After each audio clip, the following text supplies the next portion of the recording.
they have to sign a release? Is it? No. Are you ready, Maggie? Is that recording? Maggie. Is that recording? All right. Whenever you ladies are ready.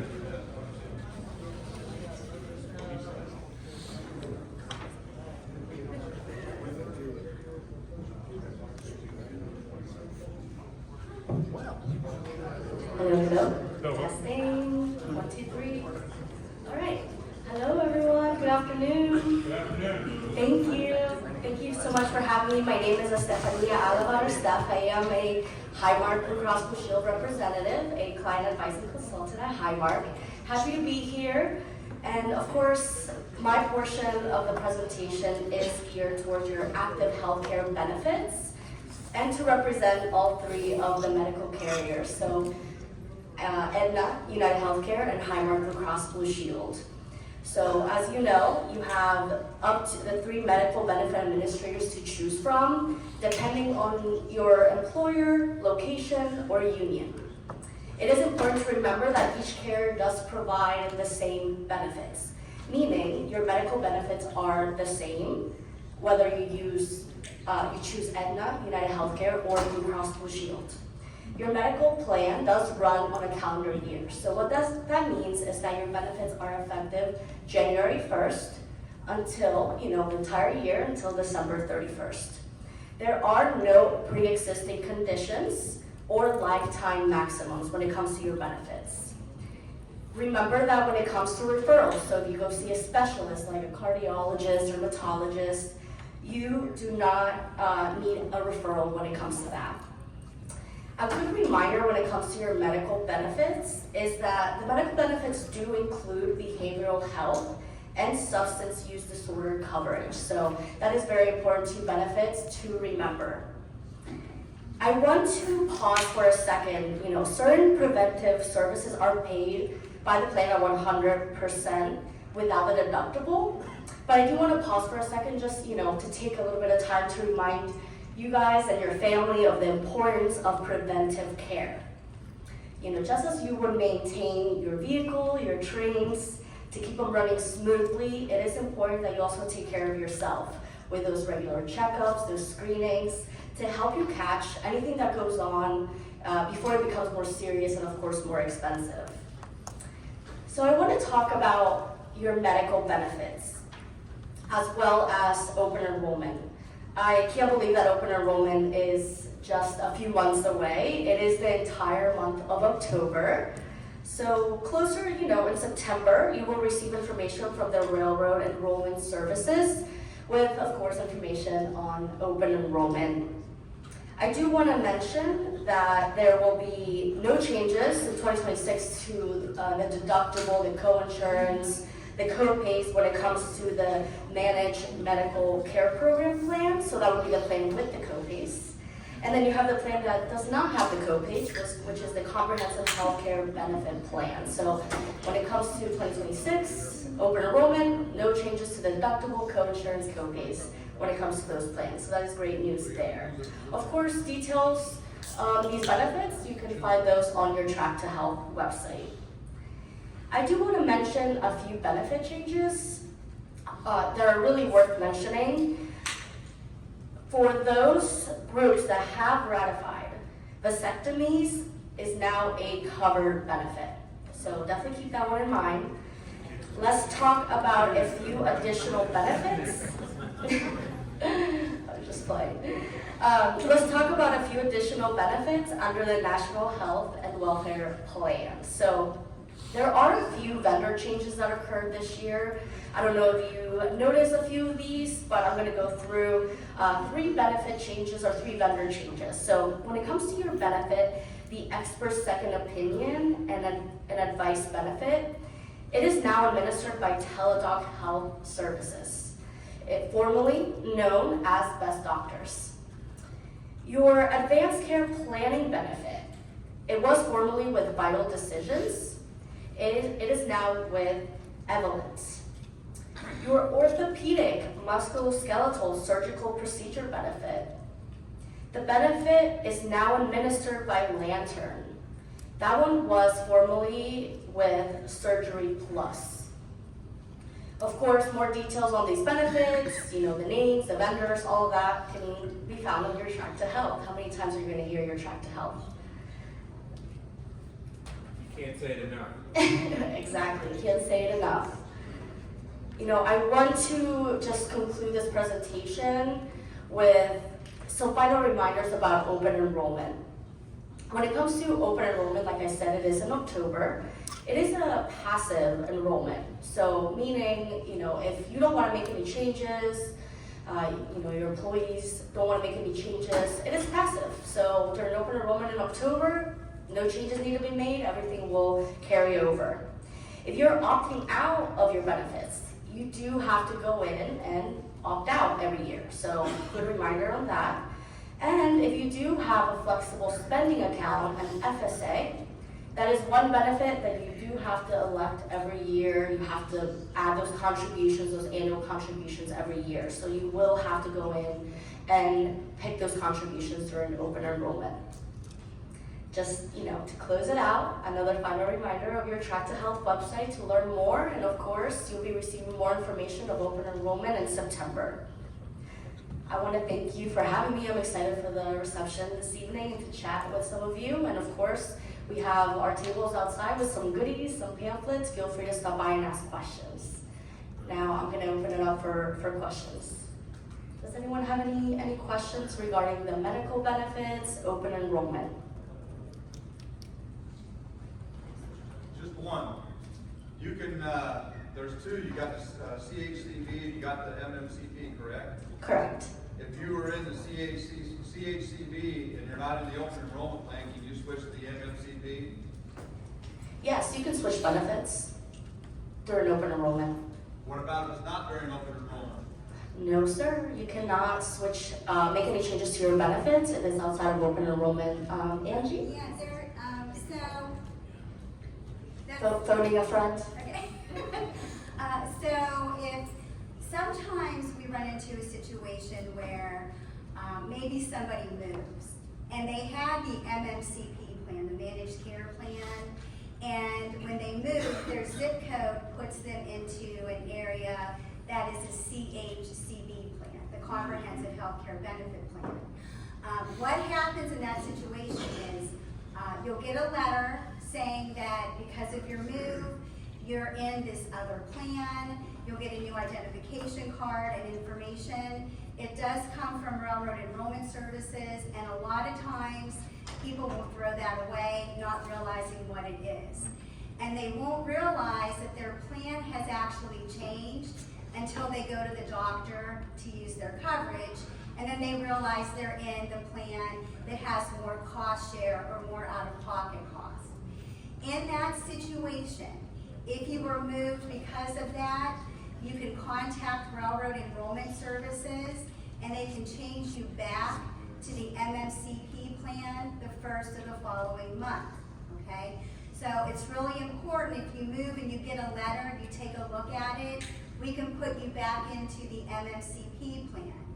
If you want to go from the MMCP plan to the comprehensive or the CHCB plan, you can only do that during open enrollment, okay?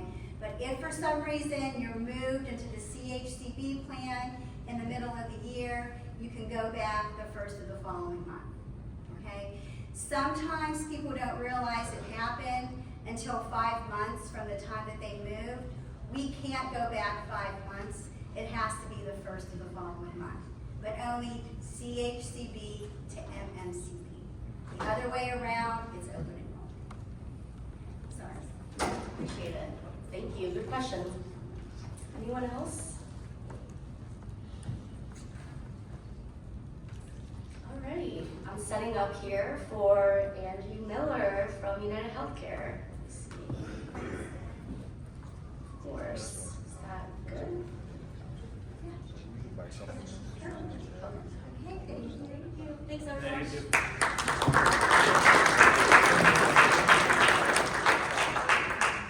Hi, everyone. My name is Angie Miller. I'm with United Healthcare, and I do see some familiar faces in the audience. So it's really great to be here.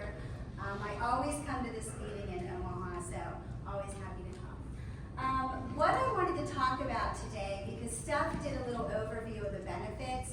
I thought it would be beneficial to talk about what happens when somebody goes out on sickness or disability, because there's a whole process that's really unique to the railroad population. Normally, any other employment situation, if you get hurt at work, you go on workers' compensation.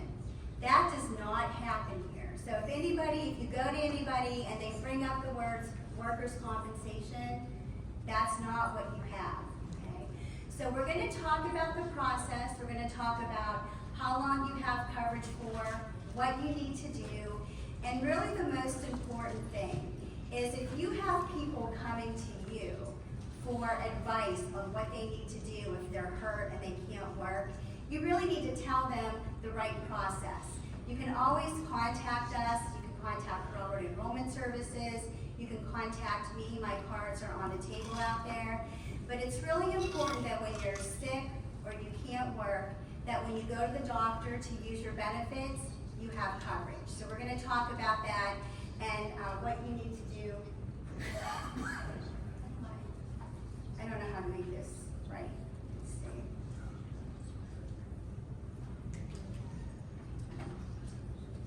Want me to fix it for you? Yes, Oh, I please. don't, I was joking. Megan! I know we're recording it, sorry.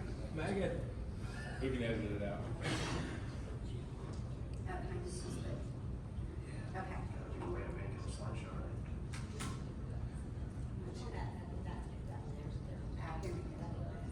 Okay. All right. Okay, thank you so much. So we're going to talk about coverage during disability. So what happens when you go out on disability or sickness? So we're going to talk about 3 different scenarios. So we're talking about an eligible employee who's covered under the national plan, the Railroad Employees National Health and Welfare Plan. They would be eligible for coverage for the year of the event and the next 2 years. So eligible for coverage.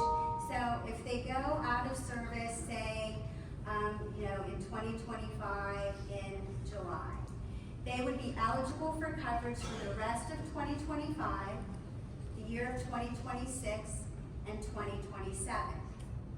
If they get paid vacation pay, after that, it can extend the benefit. Okay, so that's what the eligibility is in that situation. For someone covered under the national plan for their dependents, they would be covered for the year of the event. So July 2025, the employee goes out, they're eligible for the rest of 2025, and then 1 year after, 2026. We also have situations where maybe somebody's covered under Iron Road or the Hospital Association. They have their benefits for the year of the event and the following year. Okay, so it's a year plus 1 if you're covered under the Hospital Association or Iron Road.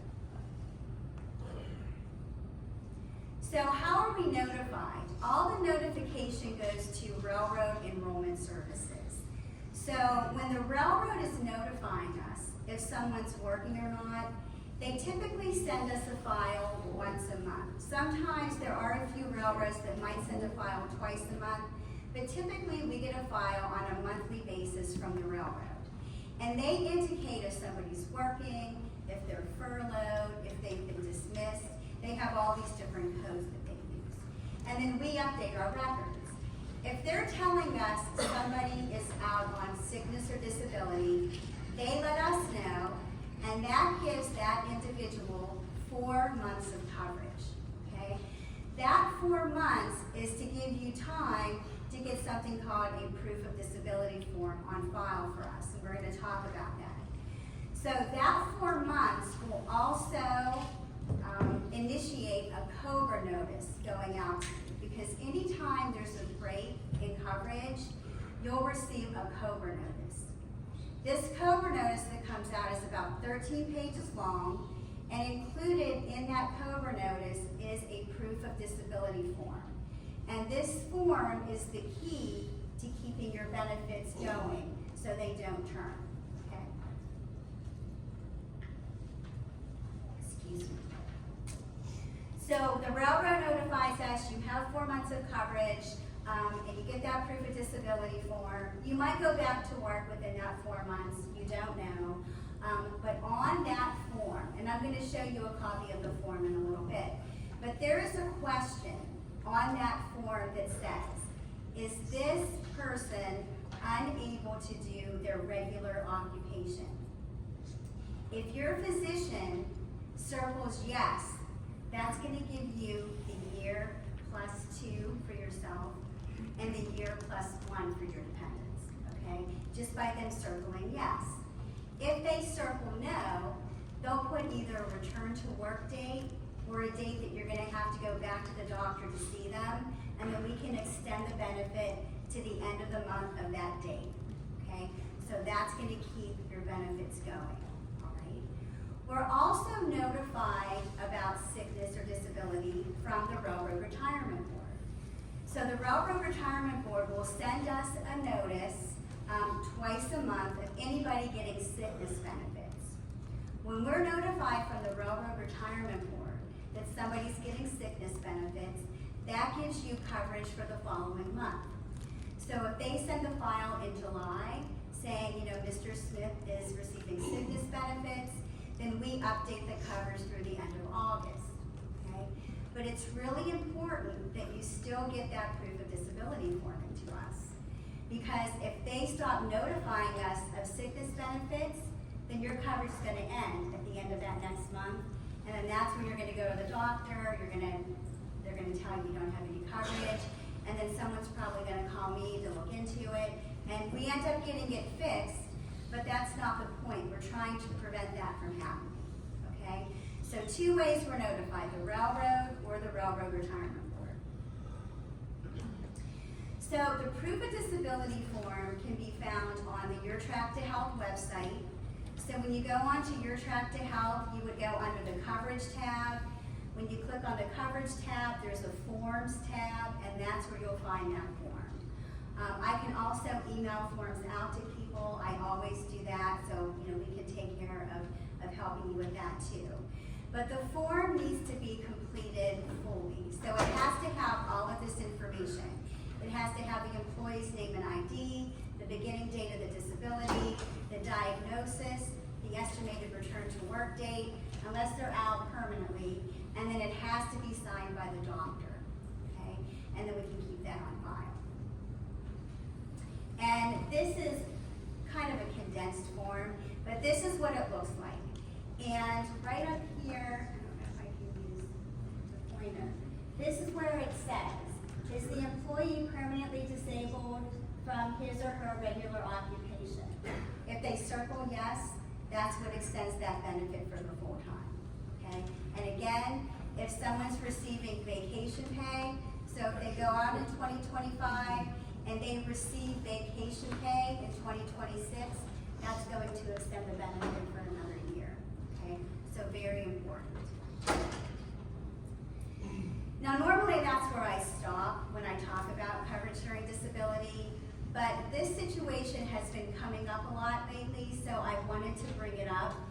It's what happens when somebody's out on disability and then they become eligible for Medicare. What do they need to do? And this is really important because when somebody is actively working and say they're eligible for Medicare, but they still want to work, they don't have to take their Part B, okay? That's what you pay for, you know, on a monthly basis. So you're actively working, you have actively working benefits, you don't have to take your Medicare Part B, okay? But when you go out on sickness or disability, you're not actively working, okay? You still have the same benefit. You still have the national plan that you're using for your benefits, but because you're not actively working, you should take your Part B. Now how this works is if you're eligible for Medicare, or you become eligible, it's within the first 6 months. So say you go out in July and you're not eligible for Medicare, and then 6 months later you do get Medicare, then you should really take your Part B. because you're already out on disability, okay?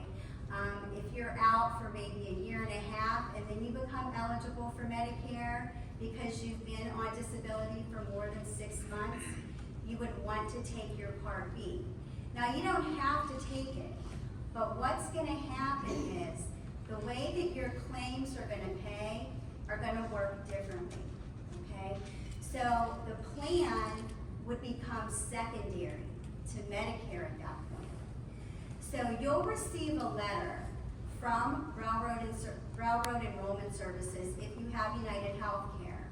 Every healthcare vendor gets their own file from Railroad or from the Railroad Retirement Board, letting them know who's on Medicare. They get their own file. So if you have United Healthcare, you would get a letter from us letting you know that you've been on disability for more than 6 months. We've been notified that you were eligible for Medicare. You may want to consider taking your Part B.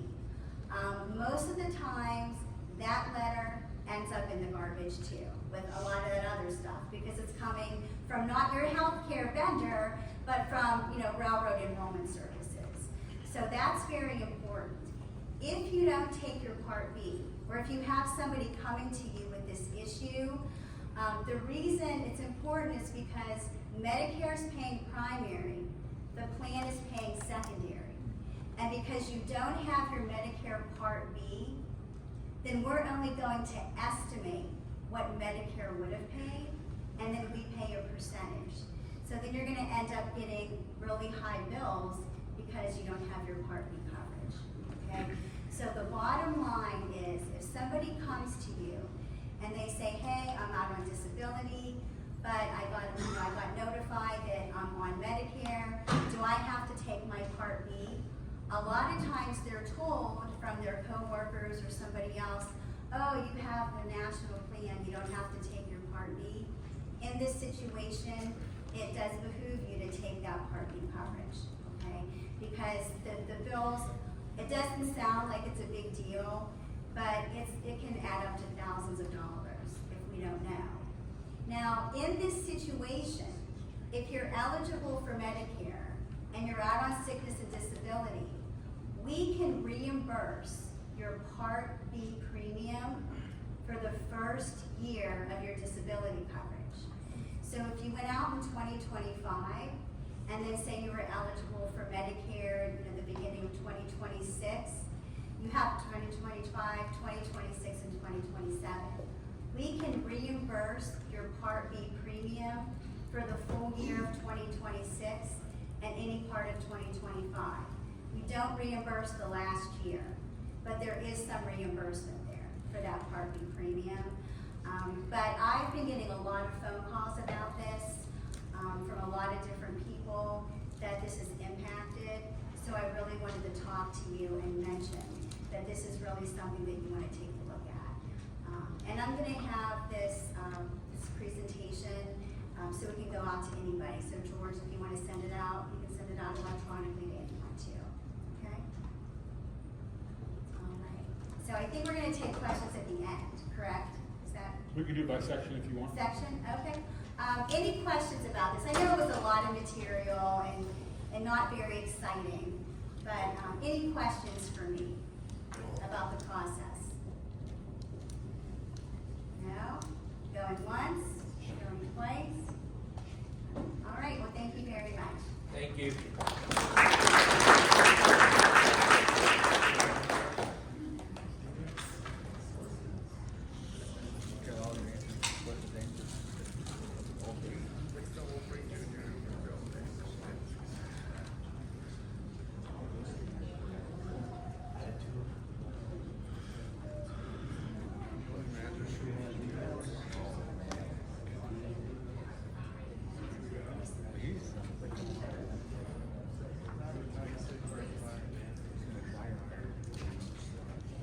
Hello, good afternoon.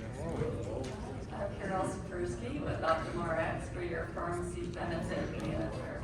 And I want to thank you for entrusting us with that benefit. I know it was a big change from the previous vendor after many, many years. And so thank you. As of January 1st, we took over that. And I know it's been, it's been a change after you do something for a long time and then you like remarry in a new marriage, right? There's a little thoughts about that, so you kind of think about how things were and how things are going forward. So thank you again for that. Today I'm going to be talking about your benefits, the copay, how much you pay, and then I get a lot of questions about prior authorization and appeals, so we'll touch on that. And then where do you get information? Where do you go and find out your questions, get them answered? And a little bit about home delivery that can help you out. Okay. So first of all, how much you're gonna pay. And that's your member copays. And I like to put this into a couple different stratifications there. First of all, you're either going to be going to the retail pharmacy, that's when you walk into an actual pharmacy off of the road, or your mail order pharmacy, that's where it's shipped to an address. So think of those two different channels on how you obtain your medications. In those categories, then you have your generic medications. I always say those are the medications you'll see in all lowercase letters that sound very scientific. That's the generic medications. You will pay $10 when you walk into a retail pharmacy and $10 when you're at the mail order pharmacy. Now that's a great deal because at the retail, you have a 21-day supply, so up to 21 days. At the mail order pharmacy, it's 22 to 90 days worth of medication, and you're still paying $10. So if you're on a generic medication, you might want to think about the home delivery, get much more medication, and still the $10. And then you have your branded medications. Now those are the ones that are capitalized. You see those on TV, you see the commercials for those medications. Again, at the retail pharmacy, that's $30 up to a 21-day supply. And mail order, that's $60. And then you have your non-preferred brands. Now those are those, again, those capitalized ones. You see a lot of those commercials on TV, again, for those medications, but they are at a much higher cost. And also there's many times drugs that also can be treated that are available for treatment that aren't as high cost. So you'll see those at a $60 at retail and $120 at the mail order. And if you're on any specialty medications, all of these different categories are still the same. So that's how much you're going to pay. Other questions that we get is about prior authorization. So before you go get the medication, many times there's a prior authorization, or we call it a PA. And what's the reason for that? There's different pieces. One is that the medication is being prescribed. Is it efficacious? Is it going to do what it needs to do? Is what's being prescribed in the way that it's being prescribed, is it safe? So they'll look at the safety aspects of that. You have a thing called a formulary, which is a list of drugs that go into that preferred and non-preferred and generic categories. Is it on the formulary, and where does it sit in that formulary? Benefit design. So in your benefits, there could be a drug, and I always use the example of Botox. It could be covered for migraines, right? But it's not covered for cosmetic reasons to, not have any wrinkles in your forehead. So same drug, but it's not the benefit under those different types of diagnoses and what it's being used for, all right? And the last is regulatory. So per regulations, is that a drug that needs to have some type of, questions answered by the physician and things like that? Does it meet those regulatories? So that's the why part of why there's a prior authorization. It's not to make life more difficult, but it's to go through these different checks to make sure how the drug is going to be covered if it is. All right. So that's the prior authorization. The time frame for that is about 72 hours for those turnaround times. It can take up to 15 days. I always say that the one mitigating factor that extends that time frame to 15 days is getting the information from the physician's office. Sometimes they'll fill out the form, it's not a lot of information or the way that they filled it out, or just getting them to respond back to us as well can extend that time period for them. There's two other categories for prior authorization I want to bring your attention to. One is called step therapy, or ST. That is, did you try another drug first before you go on to these other medications? That's called step therapy. And then QL, quantity limits. Some drugs have a quantity limit, like you only can be prescribed 30 days, it's not at the 90-day. They want to check and see how you're doing on that medication before it goes on too. So different requirements you might see are step therapy and quantity limits. Right?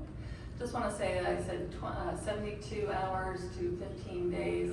If something is an emergent, it can be reviewed within 24 hours. Here's a nice visual on the process of the prior authorization request, how it goes through. We receive it, the data entry, there's a clinical questionnaire that's gathering that information from the physician. There's a clinical review, you can see they're approved or denied, and there's a notification from that, right? So the next question is, so what happens if it gets denied, right? I get a lot of questions on this too. Is there an appeal process? There most certainly is. Again, that's information that we will need to get from the physician's office.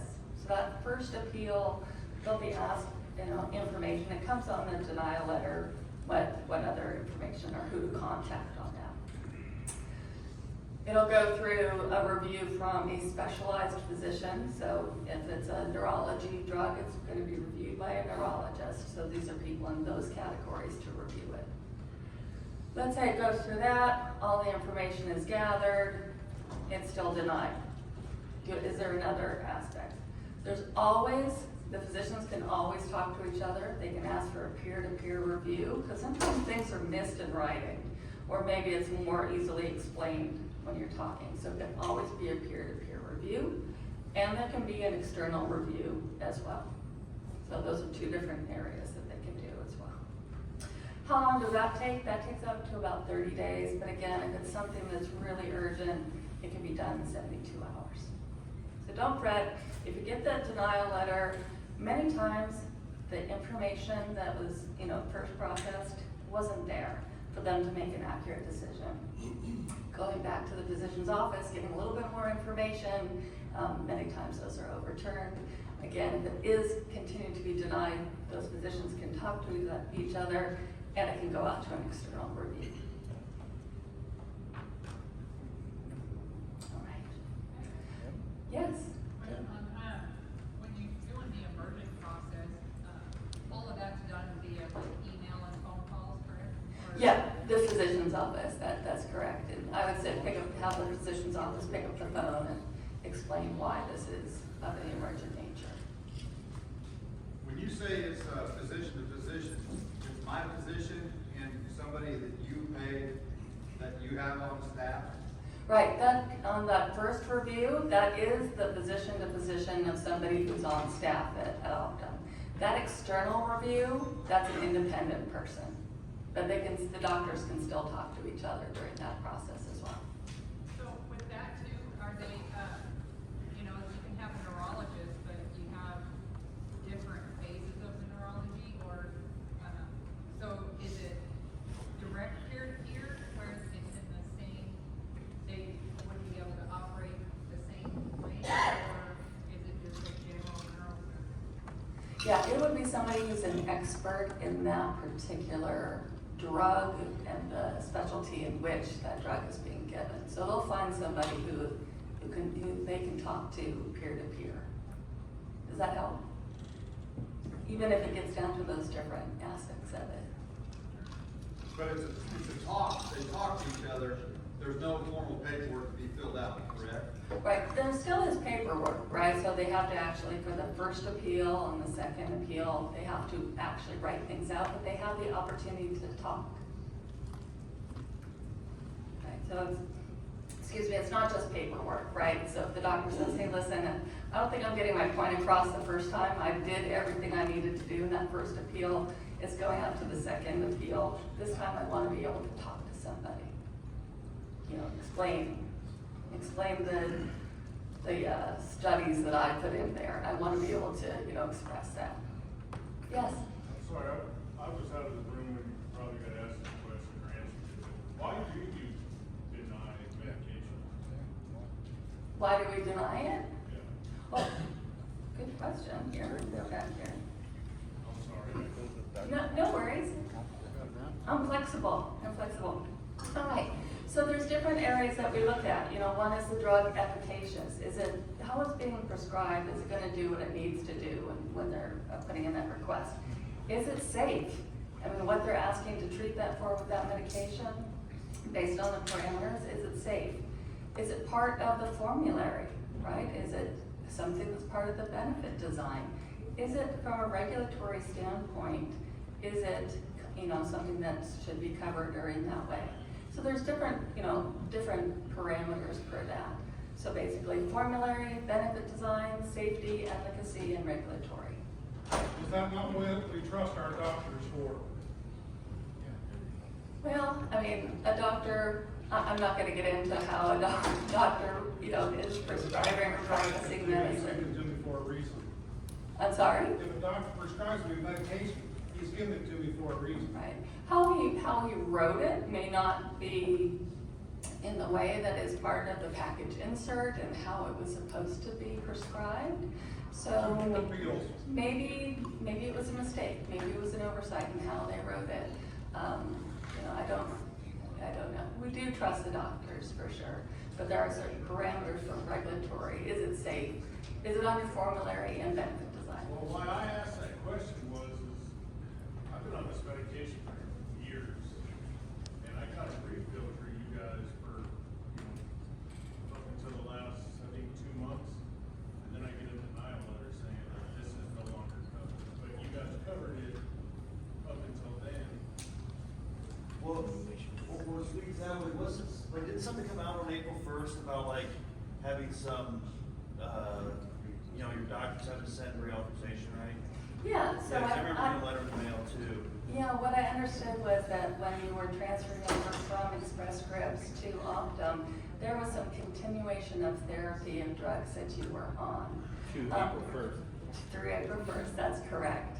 And so there was notifications, I think, in the late fall. Again, we sent them out, I believe, in the February time prior to April 1st, that talked about, here's the alternative medication. And I was just gonna speak to yours, I think sometimes it's just how we administer our plan, like, I had to get on testosterone, but our plan, it was absolutely stupid. I had 2 blood draws, within 3 weeks of each other, before noon. They won't take an afternoon, so I had an afternoon blood draw, they kept denying it, and I called them, and they said it wasn't before noon. So, you know, sometimes the reasoning is not necessarily perfect, but it's just how our plans carried out, which can be an inconvenience and pain, but, and that's something that, you know, the doctors don't really necessarily know, just from insurance plans. Yeah, there's some different nuances to those things. In each one of these cases, I mean, if you have anything that you want to bring to us and we can take a further look at it, if you have questions, I'm gonna be at the table. We can look into your account and see what kind of happened with that denial. Was it because it was a capsule and the tablet, isn't it that, you know, one is covered, one's not, different things, but happy to look into any of those things that you might have questions on, and happy to help. This is just a question that I've heard the most, why 21 day for our local pharmacies? Yeah, that's it, part of the plan design. That's an agreement issue. Okay. I mean, it's a CBA issue that it's at the bargaining table. Well, because that messed up a lot of people's diabetic medication. Because a lot of us, we have to have pre-authorizations before we go back in through our doctors in order to get the prescriptions. So then we have to take time off work in order to make it back in to do the 21 days. It's a quick turnaround. We could chat more about it, but that's not, they're just applying what the CBA says. Because I went off script in order to get my 30 days. So then I could at least, I mean, I paid more for it, but at least I got 30 days instead of 21. Okay, that's a good question. Thanks for peppering me with those, I appreciate it. And so where can you get some more answers? So one, you can always call the number on the back of your card. If you're like me, I like to talk to people. Sometimes it just, you know, going and trying to find it myself, I get a little lost on the website. So I always like talking with someone. So feel free to do that. And you can always go to Your Track to Help. Is there bingo for Your Track to Help? It's all like the same time. You can always go through there, and you can find OptumRx through the Your Truck to Health, or you can go there directly through OptumRx.com. So that's on the website. We also do have an app that you can do on your phone, so you can also access your member portal through that. In order to get your particular benefits and questions about your medications and what your benefits are, you need to register on the portal, or else you're just going to get general information. So I highly recommend that you register so that you can get the information that pertains specifically to your plan and to you and your family for that. All right. So you can go and use the digital tools, again, OptumRx.com or the Optum app.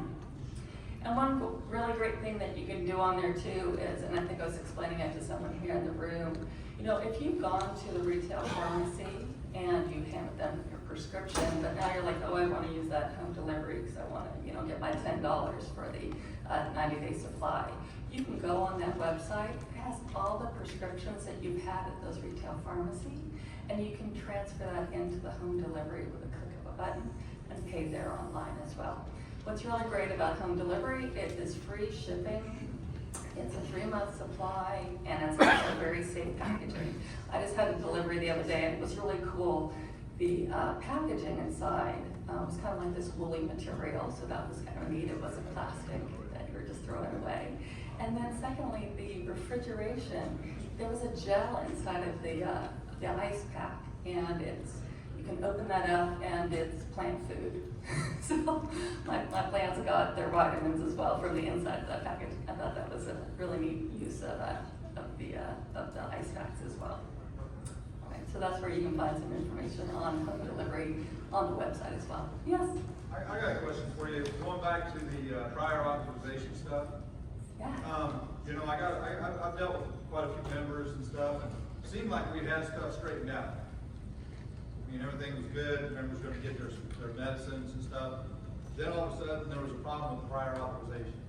I mean, is there any way that you could make it to where when your doctors are gonna talk or something of that nature for this prior authorization, that you could get the member involved or the spouse that's taking care of the medications and stuff?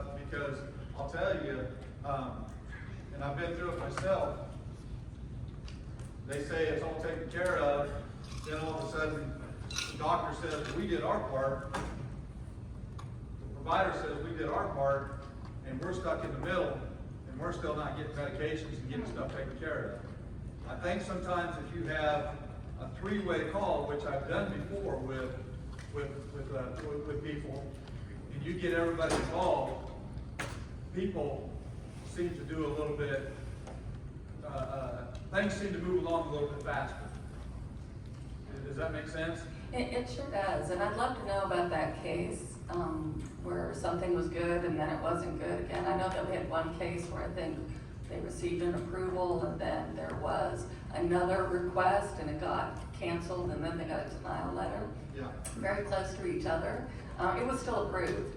I think there was another request, it got denied, and that letter shot out, so that's what happened. But if this is a different case, or you have other ones like that, I want to hear about it, because that seems odd to me that something would be good, and then it would be taken away. Okay. So let me know about that, because I want to look further into that. Yeah, to speak to Mark's point there, I was actually just talking with Clint here.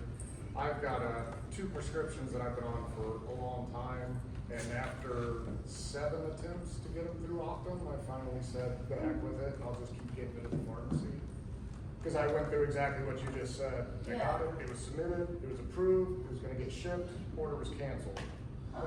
You need to talk to your physician, message my physician, they resubmit it to you, it was good, it got canceled. They did that 5 or 6 more times, and I finally just said the heck with it. Just get the 21 days. Can you come and see me Yeah, afterwards? yeah. But I'd love to look in and see what happened there. Yeah, sure. Where the disconnect was. And I'm sorry that happened to you. I also want us to learn from it too. What was it that led that to happen? Because that doesn't sound fun. Yeah. Come and see me, please. I'd love to. Thank you. I will say, I didn't use Express Scripts really, but I've used the Optum app, and I've switched mine from 21 day to 90. Mine has been pretty seamless. It's really nice. Your balance on the app too. I had a couple hiccups about them canceling an order, but I don't know if the doctor responded or not, but, I do think it is better than Express Scripts. But I wasn't too familiar with Yeah, we're hearing a balance here, so that's good. Some frustrations and some good experiences. Yes, hello? Everything got switched over. Some of our medications didn't all come over, so I called Optum. They said I had to call my doctor to send the prescription to Optum. So we did that, but then they still didn't come over. It was like 3 times back and forth. They got sent over to it. Is everything okay now? No, we gave up on one of them. Oh, gosh. You want to come see me too? I'll give you mine. Right, get my pen out, get my pen out. That's it. All right. Well, hopefully I answered some of your questions today. Looks like we got Hey, a let's couple not. more. I just want to thank you so much and thanks for your time. I appreciate it.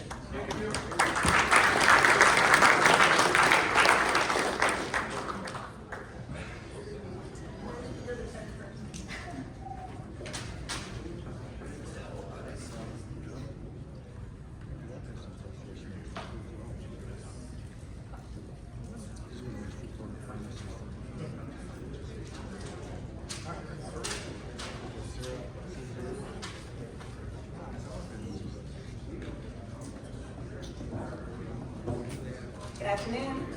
I'm Dawn Ferris with Aetna, and I'll be reviewing the dental plan and the eligibility. I'll go over some of those details there, also covering the new benefits as well. So just a little bit of a reminder of what the dental plan is. It is what we call a passive PPO plan. So you can utilize a dentist within the network or out of the network. We do encourage you to stay within the network if you can, less money out of your pocket, and those dentists have to agree to a contracted rate. If you go out of network, the benefits are the same, so you do have that option, and of course you would have to submit those claims. So here's an overview of the benefits. So there is an annual deductible of $50 and $100 for the family. Routine exams, those cleanings are covered twice a year at 100%. Your basic services, which are fillings and extractions, things like that, are covered at 80%. And then your major services, dentures, bridges, root vents, things like that, are covered at 50% as well. The annual max is $1,500. That is an annual max for each individual of the family, so that does start over every January. So it doesn't roll over. That's a new calendar year max as of January 1st. Orthodontia benefits are covered at 50% with a lifetime max, and they are covered only for children to age 19. That maximum is $1,000. Now we'll switch over to the ratified benefits. So for those plans that are ratified, as you know, the calendar year max has increased from $1,500 to $2,500. So for those plans, that maximum amount will continue on. So it doesn't start over, but it will continue. You'll have that new maximum amount to use per year. And then also the orthodontia has increased as well to $2,500. So again, went from $1,000 to $2,500. That increase happens automatically under the plan. All right, so the eligibility and benefit extensions. I know we talked a little bit about disability. So again, under the plan, first and foremost, there is, if you're a new hire, a 1-year waiting period. So for example, if you started in January, you're going to be effective the following year after you have met the 365 days of compensated service. So that would be 2/1/26, for example. Furlough, dismissal, things like that, that's 4 months of coverage. Your retirement, so if you are retired due to age and 30 years of service, the coverage is going to extend to the end of that month that you retire and for 1 full month. So for example, the end of July, You'll be covered through August, and then September 1st, you will no longer be covered unless you elect COBRA. So you can elect COBRA for up to 18 months. Those payments do go to United Healthcare, and the benefit under this plan for retired members is the same as the active members. So the benefits and everything are the same. The disability, if you are out on disability, it's a little bit different than the medical. So Angie talked about the disability under the medical plan. So with this plan, you would be covered through the end of that year, plus 1 full year for yourself, the employee, and dependents at that point. There is no extension unless vacation pay is received in the subsequent year, and of course, there is an extension of coverage for 1 year. Dependents, it's a little bit different eligibility again than the medical plan. So dependents are covered to the age of 19 or 25 if they're a full-time student, and of course, disabled dependents are covered under the plan through that entire disability as long as they are prior to age of 19. And then the cost of COBRA, of course, that fluctuates, can go up or down every year. Normally, it does go up. So the current cost of COBRA there is $26.86 and $45.44 for the dependents. All right, our member services contact information is here. So again, you can contact us there, 800 number, 877-277-3368. And then that's all I have. I know we did talk about your Track to Health website, so again, can't express that enough. And then also in regard to, we talked a little bit about open enrollment, right? So the flexible spending account is a perfect option to put some money aside for those benefits that may be forthcoming, or again, obviously benefits for children for orthodontia are quite expensive, so that's a perfect time to put some money aside during open enrollment for this flex spending, so you can allot that to your general expenses as well. Any questions? Yes? No, I'm sorry, I'm good. How How come you guys don't send out insurance cards for eye care or dentist? Yeah, so the plan doesn't have cards that are actually physical cards that are issued like medical, right? So you would use your medical card, you could use your Social Security number. However, if you go onto our website and if you download the app, you can go on Aetna.com or simply download the app through iPhone or Android. You can actually go into our secured portal and access your ID card there. So it is available there as well. You can also view your claims and view your benefits online as well, so you may want to check that out. And that's easily, when you're in the dentist's office, you can show them the card, or again, let them know, your member ID number, and they can actually access our system to look at your benefits.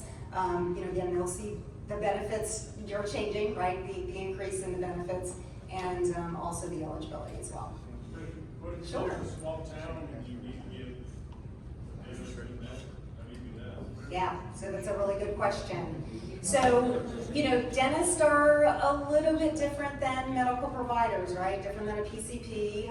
Some dentists don't want to take any plans, and that's totally fine. But what we do is encourage you to either talk to your dentist and have them contract with us, or you can also reach Aetna as well. And what we'll do is we will make, our network contracting team will make outreach to the dentist to try and get them in the plan. Specifically, since a lot of you work in the same area and you live in the same area, right, there's an advantage for them to become participating. But you can actually do that, and we'll work directly with the provider to try and recruit them to get in the network. Yes? That 2,500 orthodontia, is that a lifetime benefit or is that per year? So that's per year. That's per year. That's increased. Again, it starts over every January. The orthodontia? The orthodontia as well. Correct. So the our orthodontia benefits and not the calendar lifetime? year now. Sorry, the orthodontia is lifetime. Yeah. I was like. The calendar year max is 2,500 as well. So that's every year. Orthodontia is lifetime. Correct. Thanks, Kevin. Had the calendar year max on my mind. Are implants figured in with dentures, crowns, and things of that nature too? So implants are figured in with the crowns, so that benefit, right? So if you will, there's the crown, there's the post, there's you know, those two components of the implant, so the plan will cover that crown. Yes. How come that is a trend? Because here in Omaha, there's quite a few dentists that have decided to stop taking that nut.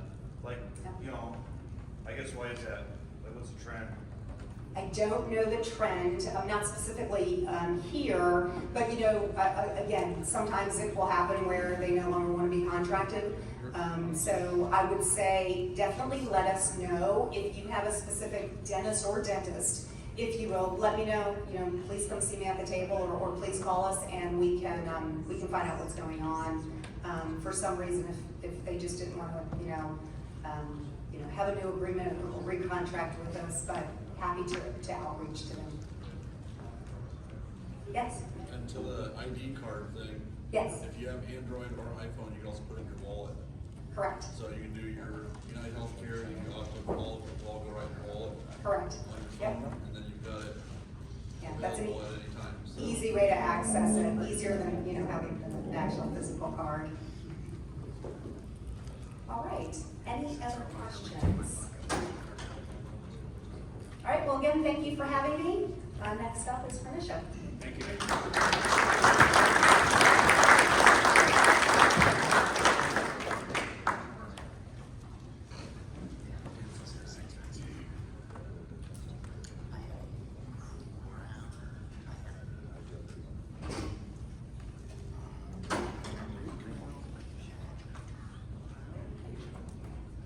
Good afternoon, everyone.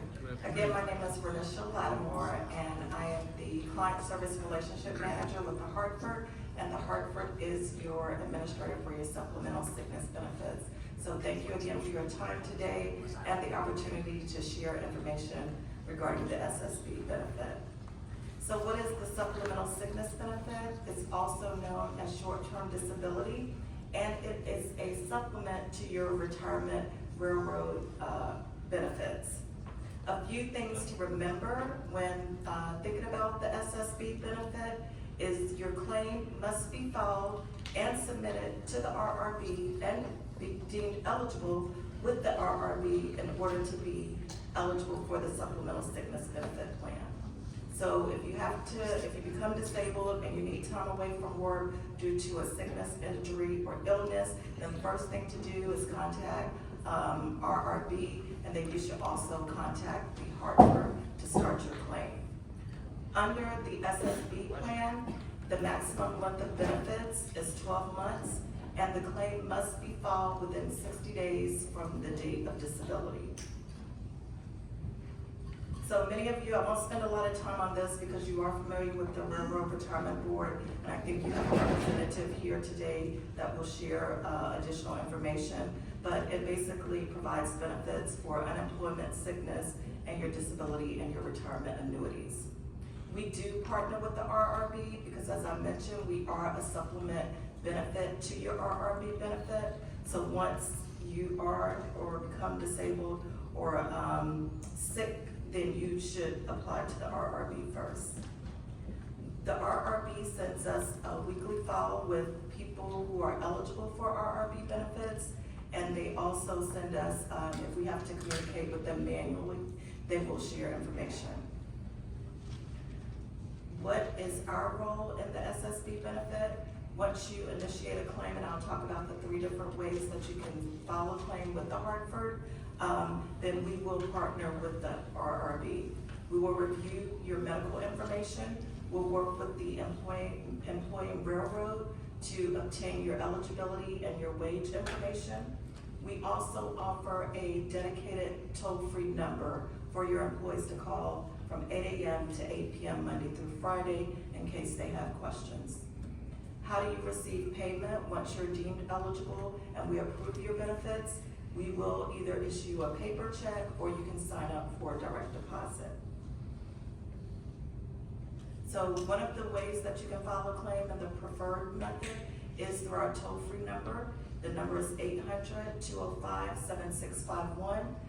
This method is the desirable method because once you're on the phone, they'll ask you a series of questions. What's your first state of absence? Who's your treating physician? How long do you think you'll be out if you have an upcoming surgery?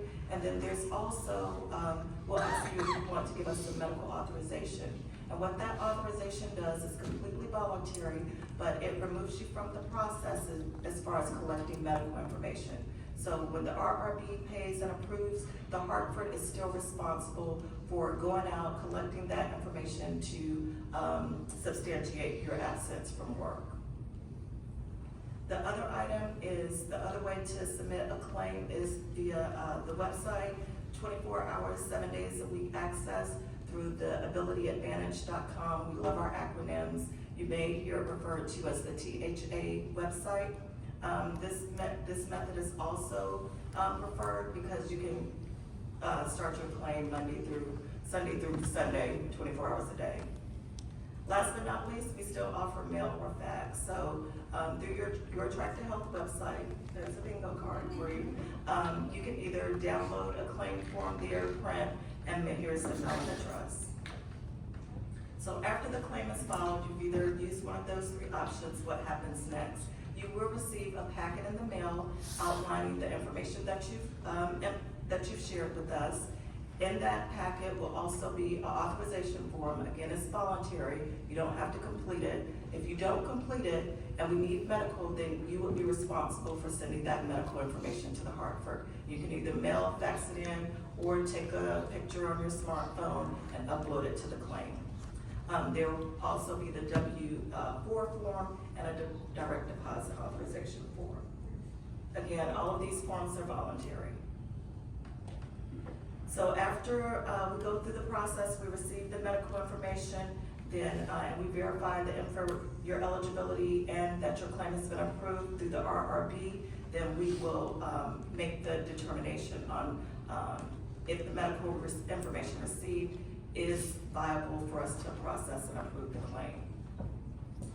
This next slide is just a visual of everything that I talked about from beginning to end: claim creation, RRB verification, wage verification from your employer, and then the Hartford issuing you out the benefits. This next is just a voluntary program that's automatically included. It's through the United Way. The Hartford partners with the United Way through an organization called 211 through Alice. And so if for some reason we know if you're on disability, then you may not be receiving your full pay. You may need help either from a financial perspective, legal perspective, help seeking child care assistance. So this is just a free service that puts you in contact with resources in your particular area. And last but not least is your contact information. I do give out my personal email address and phone number. We know sometimes when you're dealing with people benefits, especially when money is involved, things can become escalated, so we want to make sure that we're here for you for claim escalations only. So feel free to either contact myself or your claim administration team, which is Pablo, Nicole, and then our HR manager. And again, here's another plug for your Track to Health. So that again, this is just a high level for complete detailed information. Your plan benefits on the Your Track to Health website is available. Any comments or questions? Good, bad, or different? Yes, sir. The number was 1-800-205-7651. Yes.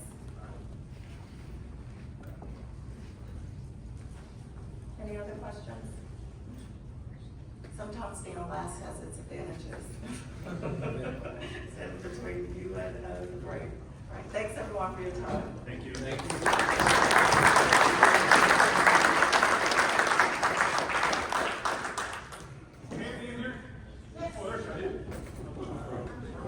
All right, so we got a little bit of a change in the schedule. I didn't get a chance to get it changed now on there. I'm sorry, doing the itinerary.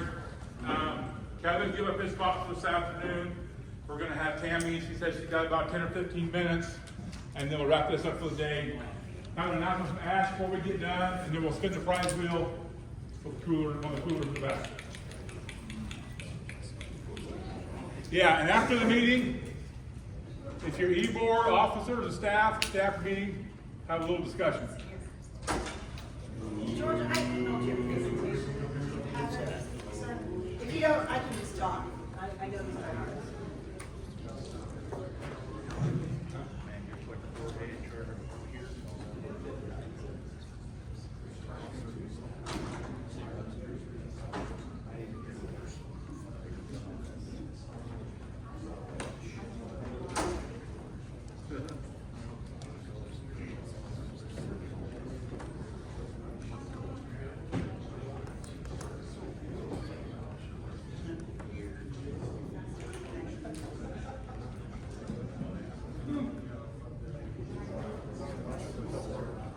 Yep, there we go.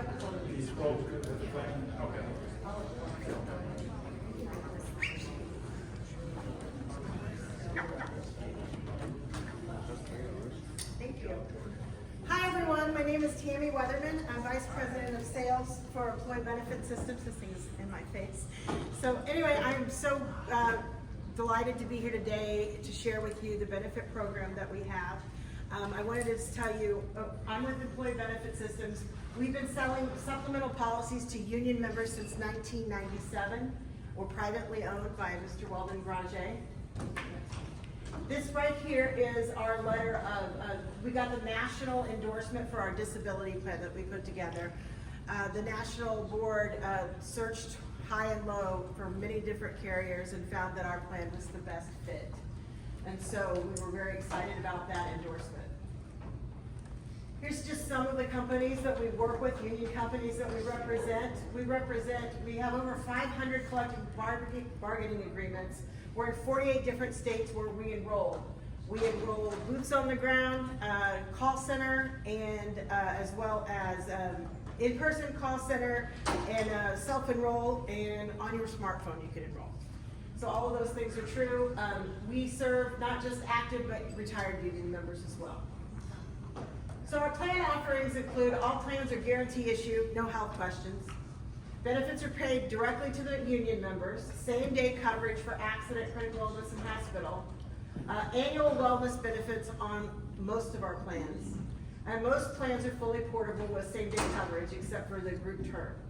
And then again, there's many ways that you can enroll. And you're gonna go, we have a table out there. We have a benefit guide. You can scan the QR code, it'll take you to an enrollment site, or Cora Brazel is available.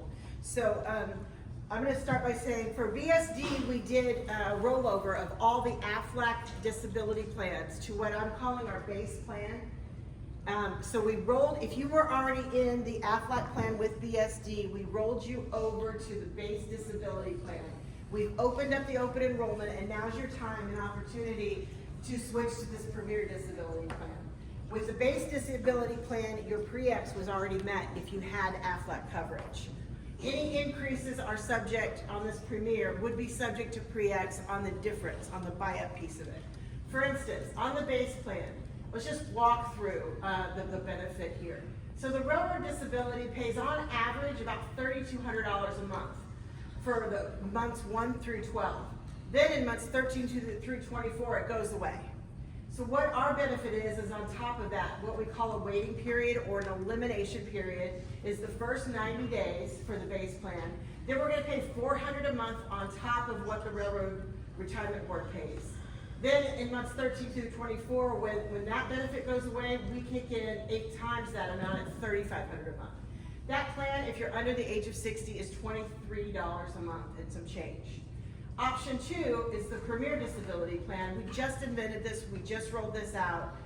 You all actually are the first to see it. So the first month is a 30-day wait. The first benefit, the elimination period changes to 30 days on the Premier Plan. And then in months 2 through 12, when the retirement disability is still paying, the railroad retirement, we're gonna pay $1,000 a month. Then in months 13 through 24, we're kicking that up to $5,000 a month. Total of 24 months for all of this. That plan, if you're under the age of 60, is $49. If you're over 60, I believe it's like $126. The exact rates are at the table. So we'll, and if you wanna know if you got rolled over, go see Allie. She can tell you, or Cora can tell you as well. So we do have a way to verify that. If you were with BNSF, we rolled you over and we have our own payroll slot there. If you were with one of the short rails, we have contacted you, or we've probably contacted you several times to try to get that ACH information. And if we haven't, then you need to contact us so we can make sure and get that taken care of. Okay. Go ahead. Oh yeah, the fact 60% of the population will experience a critical illness, heart attack, cancer, stroke. 1 out of 2 men and 1 out of 3 women will be diagnosed with cancer in their lifetime. We're seeing more and more and more cancers lately. So what the recent statistics show that 60% of Americans cannot afford a $1,000 emergency expense. So that leads to GoFundMe's and benefit fundraisers and sort of those things. So that's why our other supplemental plans, I'm a firm believer, you've got to figure out the dollars you want to spend and don't over-insure yourself. The number one thing that I think that you have to insure for is your ability to earn income, so the disability plan. With limited dollars, you do the disability plan, and then for your loved ones, the life insurance. But we have these other supplemental plans too, the accident plan, cancer plan, critical illness, hospital has no pre-ex, so those are good to look at too.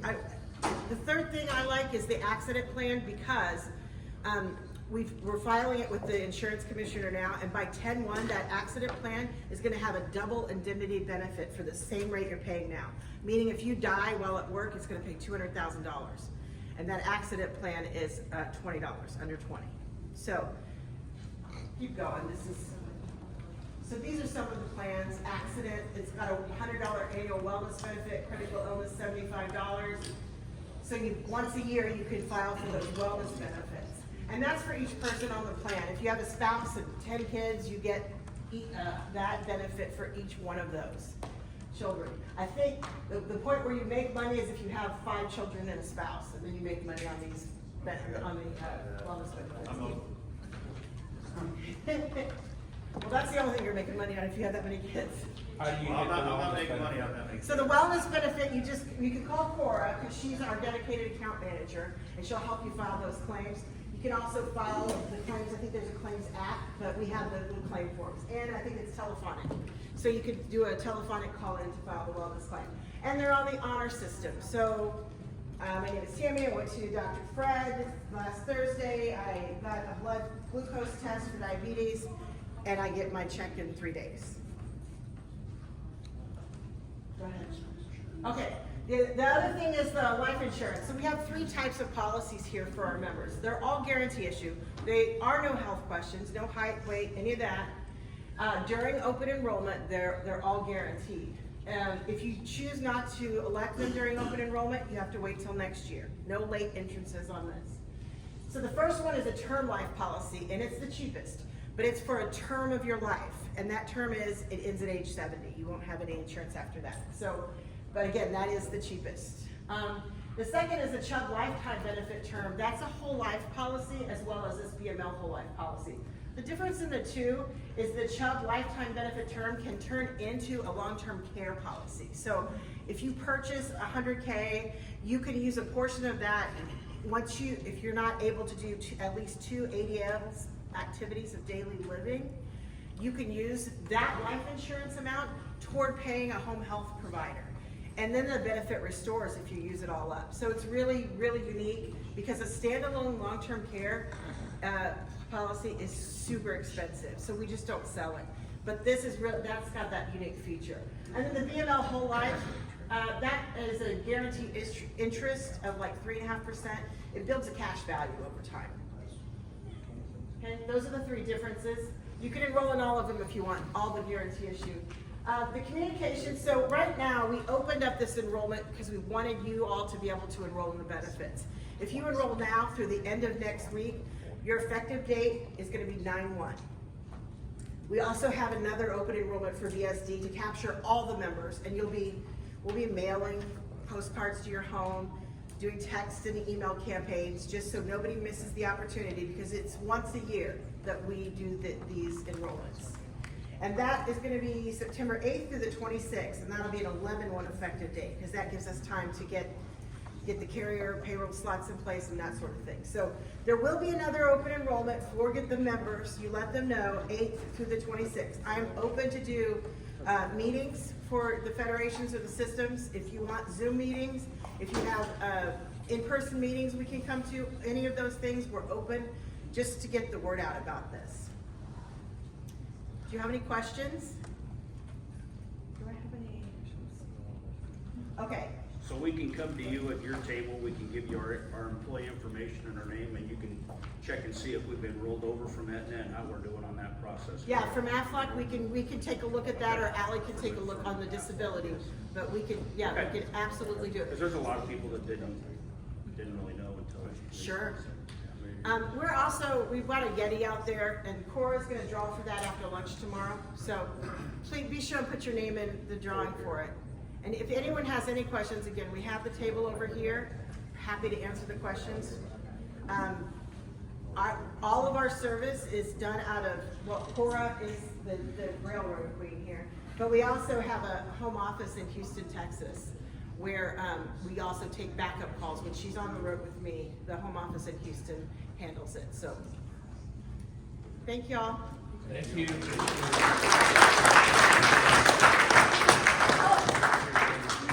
I forgot to tell them about the college benefit. Okay. So we also have a union college benefit. There used to be free college in the union space, and the Department of Education pulled the plug on it. They said that there was something nefarious going on, so they pulled the plug on it. But what we did, because the unions came to us and said, our members use this, is we partnered with 6 colleges around the nation, and they offer up to a 50% discount before any grants are applied, Pell Grant, any of the other things. So sometimes you can go for free. This is for any of our union members that do business with us, any one of their families, children, grandchildren. You just go, you get the match. You can go all the way up to a doctorate degree, certificate degree, any of those things. But this is just a free value-added benefit for being a member of BMW ED who does business with us. So if you want to know more about that, you can talk to Cora, but I wanted to get that. Okay, thank you so much. Thank you again. So just a few things here before the Chubb ladies leave and the health vendors, Hartford leave. We're pretty unique here in the fact that we may not always like what's happening. We may have some disagreements and some things going on, but we have the people here that will talk to us. They'll show up at our meetings and they'll sit down with us and explain it to us. And it may not even be to our satisfaction, but they're going to go by what they have to do. And we appreciate them showing up and doing that for us. Thank you.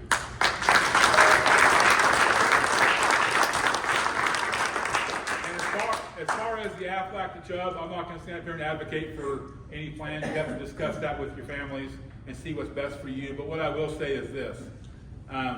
When you get a member that calls you that's been off work for a lot of cases, 8 months, a year, and their benefits run out, and they have no return date in sight, and their car is getting repossessed, they're getting foreclosure notices on their home, and they're crying and you're crying, and you can't help them because you can't afford their house payment for them too. It's a tough conversation. So I can tell you, if you don't have at least a short-term disability, you better sit down with your spouse and think about that pretty hard. And see if you can afford to be off work for a couple of years with at least a year of that with no benefits, no money coming in. George, there was a guy who will be nameless, but he was on the Hastings line there for the longest time. Younger guy, close to retirement, had a stroke, devastated that family. No short term, no nothing, no benefit whatsoever. And stroke care is very, very, very expensive, especially for in-home. So it's something to think about. It will take your bank account to zero in a heartbeat. And he was 50, 56, 57 years old. So that is something to think about.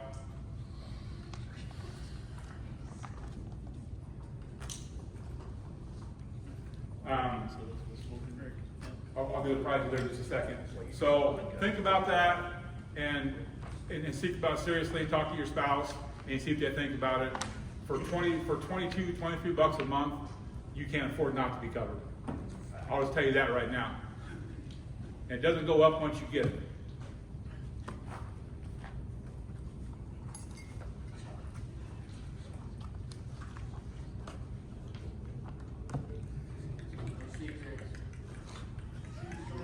Kevin's gonna pull the prize wheel up.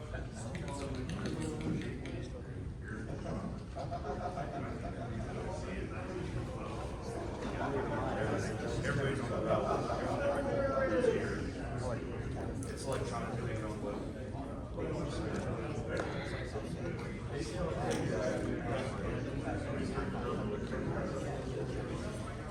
All right, so what we're doing now, we're spinning the prize wheel. So we'll get out here for the day. The person who wins on the prize wheel here will be able to select which cooler they want. You get one of 3 options. Obviously, I like the person who gets drawn or draw again. All right, click the spin. Like the spin. I paid a lot of money for that. No. I'm a short.